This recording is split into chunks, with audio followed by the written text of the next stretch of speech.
Malda circuit হাউসের সামনে প্রায় 40 মিনিট দাঁড়িয়ে অপেক্ষা করে রাজ্যপালের দেখা না পেয়ে হতাশ হয়ে ফিরে গেলেন চাকরি হারানো প্রার্থীরা।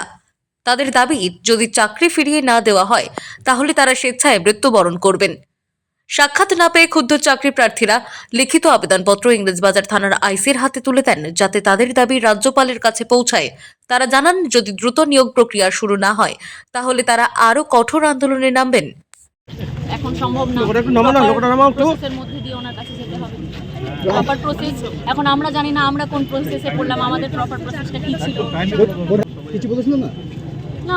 ওনারা তো বললেন মেসেজটা পৌঁছে দিচ্ছি, দেখা করার সম্ভাবনা আছে, হয়তো উনি পারমিশন নিয়ে হতে পারবে।